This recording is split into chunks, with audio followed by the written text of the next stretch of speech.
আজ কিছু রোজগার হলো? না গো, রোদে কাজ করার সময় আজ হঠাৎ মাথা ঘুরে পড়ে গিয়েছিলাম, তাই কাঠ তেমন কাটতে পারিনি। এই নাও কিছু ভাতের চাল, এক বেলার আহার হবে। কাল আবার মেয়ে দুটোর কান্না শুনতে হবে, ওদের জন্য মাছ আর কিনতে পারলাম না। এভাবে তো আর চলে না। সৃষ্টিকর্তা কি আমাদের দিকে একটু মুখ তুলে চাইবেন না? তার সৃষ্টিকর্তাই ভালো জানেন।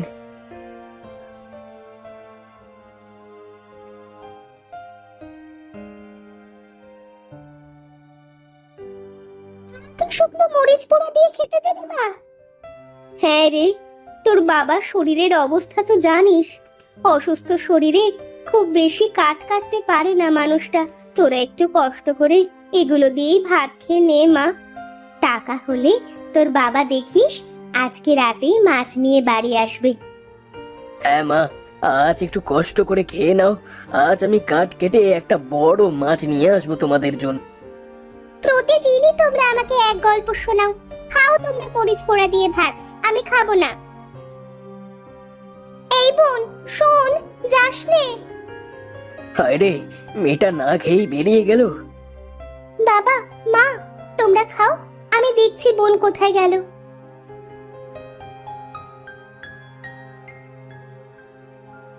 হায় খোদা, এই ছিল আমাদের অদৃষ্টের লিখন।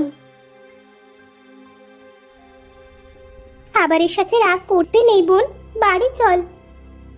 আমি পারছি না আপা, রোজ মরিচ কচলে ভাত খেতে খেতে আমার ভেতরটা একেবারে জ্বলে গেছে। জানিস, খাবারের কারণে আজকাল আমার শরীরেও অনেক সমস্যা দেখা দিচ্ছে। এভাবে আমি আর খেতে পারছি না আপা। ওরে বোন, ওই দেখ কি সুন্দর খরগোশ। এ তো বুনো খরগোশ রে আপা, কি সুন্দর দেখতে। চল চল চল, ওর সঙ্গে আমরা খেলি। হ্যাঁ,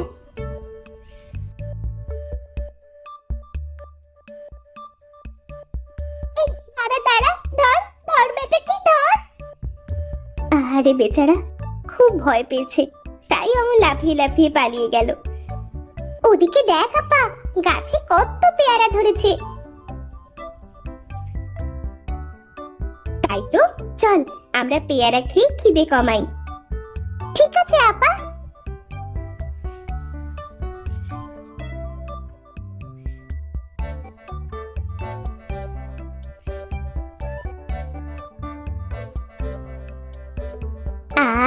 পেয়ারাগুলো কি মজার ছিল। হ্যাঁ, অনেকদিন পর তৃপ্তি নিয়ে খেলাম।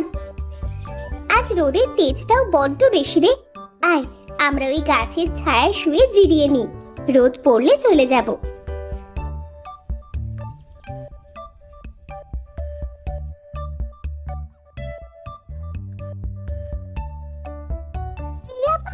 আপা উঠ উঠ, বাড়ি যেতে হবে তো। কি সন্ধে যে ঘনিয়ে এলো, আমাকে ডাকিসনি কেন? ও মা গো, ও বাবা গো, ওইদিকে চেয়ে দেখ, একটা নেউল সাপকে কিভাবে মারছে। এমন চলতে থাকলে তো সাপটা মারা যাবে রে বোন। তাহলে এখন উপায়? চল আমরা সাপটাকে বাঁচাই। ওখান থেকে একটা লাঠি নিয়ে হাতে আর আঘাত কর বজ্জাত নেউলটাকে। ছেড়ে নেও, আজকে তো হচ্ছে।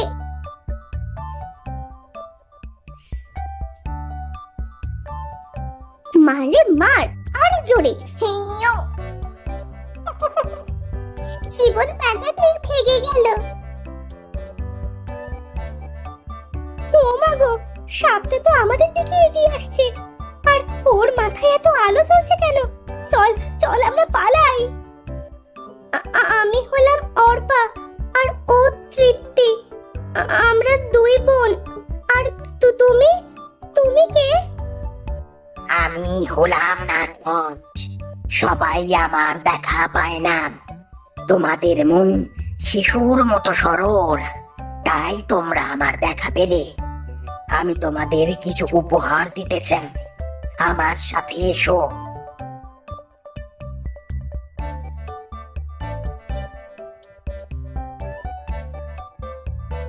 ভয় পেও না, এখানের গোল পাতাগুলো সরালেই পাবে অজস্র সোনার মোহর।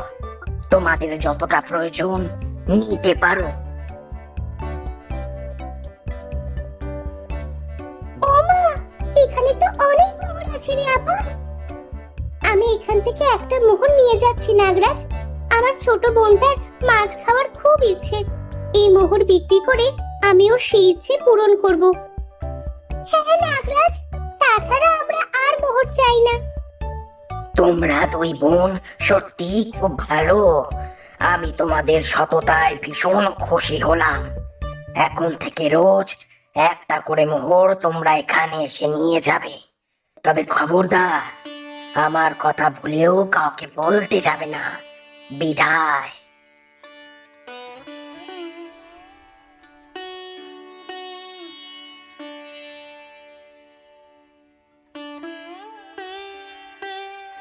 মা, মাগো, কই গেলে? দেখো আমরা কি নিয়ে এসেছি।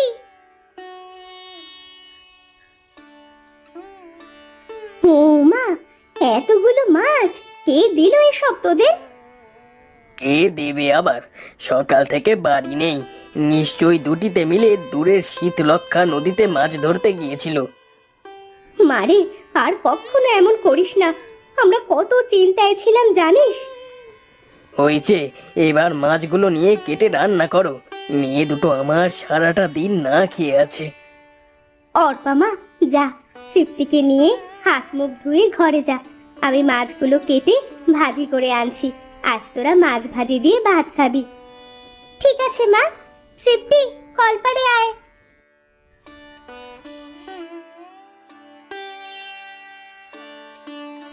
আপারে, আজ কতদিন পর এমন পেট পুড়ে খেয়েছি বলতো? সুখে আমার চোখে পানি চলে এসেছে দেখ। ঠিকই বলেছিস। তবে মাছ কিনে যে টাকা বেঁচেছে তা দিয়ে আমাদের কালকে চাল, ডাল, তেল, মশলা সহ কিছু সবুজ শাকসবজি কিনে আনতে হবে। বাবা এত কষ্ট করে, এখন থেকে ওনার কষ্টটা একটু কম হবে, কি বল? হ্যাঁ রে আপা, তার বলতে। সোহেল ভাই, রুবেলের বাড়ি থেকে আজ ভাজা মাছের গন্ধ আসছে। ব্যাপারখানে কি? চুরি করতে করতে তোর মাথাটা একেবারে বিগড়ে গেছে রুবেল, তাই এমন উদ্ভট কথা বলছিস। নুন আনতে পান্তা ফুরায় লোকের বাড়িতে আবার মাছ ভাজা খাবে, হয়েছে তাহলে? কি জানি, মনের ভুলও হতে পারে। চলো পা চালাও, আজ কাজলের বাড়ির দুধের গাভীটা চুরি করতে হবে।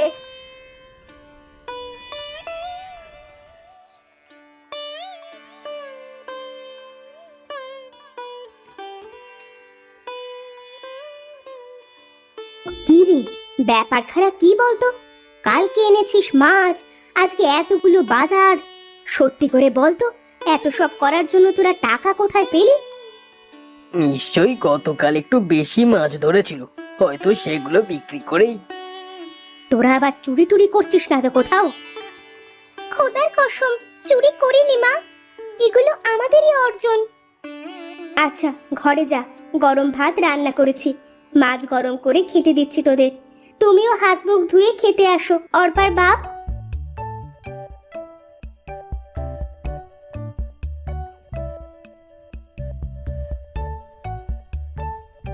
সোহেল ভাই শোনো, আজ আবারও ভাজা মাছের গন্ধ নাকে আসছে। সে তো আমার নাকেও আসছে, কিন্তু দিনমজুরের বাড়িতে পরপর 2 দিন মাছ ভাজি খাচ্ছে, বিষয়টা তো সুবিধের মনে হচ্ছে না। চলো তো দেখি, জানালা দিয়ে কিছু দেখা যায় কিনা।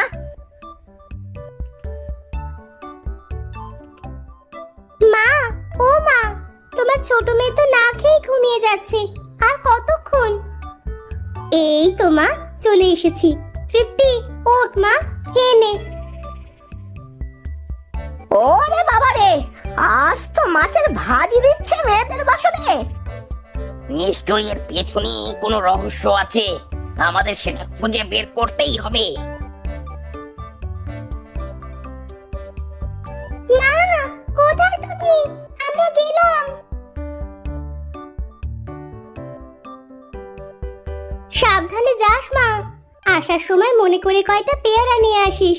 তোর বাবার খুব পেয়ারা খেতে ইচ্ছে করছে। ঠিক আছে মা।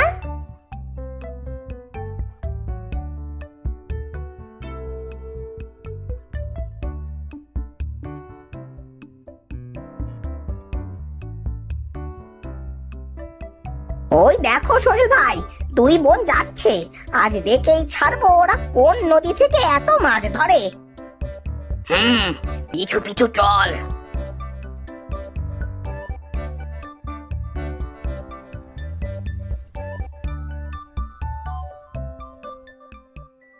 এ কি, এরা রাস্তা ছেড়ে জঙ্গলের দিকে যাচ্ছে কেন? কোথায় যাচ্ছে ওরা? আওয়াজ নিচু কর, কোথায় যাচ্ছে সেটা তো গেলেই বুঝতে পারবো। নাগরাজ, আপনি কেমন আছেন? আমি ভালো আছি। তোমরা প্রতিদিন একটা করে মোহর না নিয়ে একসাথে অনেকগুলো মোহর তো নিতে পারো। এর যতটুকু প্রয়োজন ঠিক ততটুকুই খরচ করা উচিত। তাছাড়া বেশি পেলে যদি আরো বেশি পাওয়ার লোভ জন্মায় মনে, তাই। আর তাছাড়া মোহর থেকে প্রাপ্য সব টাকা আমরা খরচ করে ফেলি না তো, একটু একটু সঞ্চয়ও করি ভবিষ্যতের জন্য। এই নিলাম আজকের মোহর। আমরা এখন আসি নাগরাজ। এসো।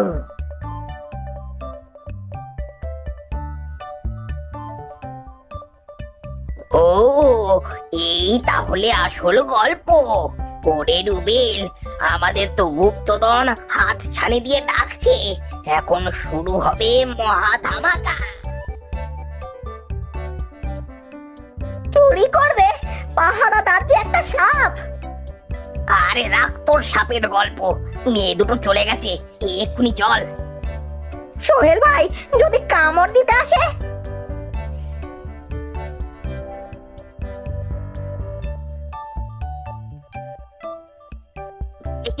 দিলাম শরীরের জোরে বাড়ি।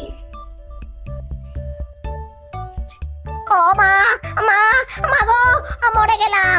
এ কি বিষের জ্বালা গো, বাঁচাও, বাঁচাও। রুবেল চাচার গলা না?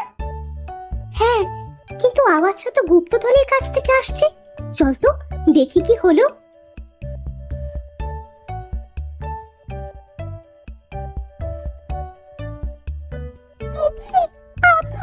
ওদের শরীর যে পুরো নীল হয়ে গেছে। হায় খোদা, এ কি সর্বনাশ হয়ে গেল। নাগরাজ, দয়া করে ওদের আপনি ক্ষমা করে দিন, বেঁচে থাকার একটা সুযোগ দিন। এমন মানুষকে দয়া করলে সৃষ্টিকর্তা আমার উপর নারাজ হবেন। ওরা ছিল ভীষণ লোভী, আর লোভীদের পরিণাম একটাই, সেটা হলো মৃত্যু।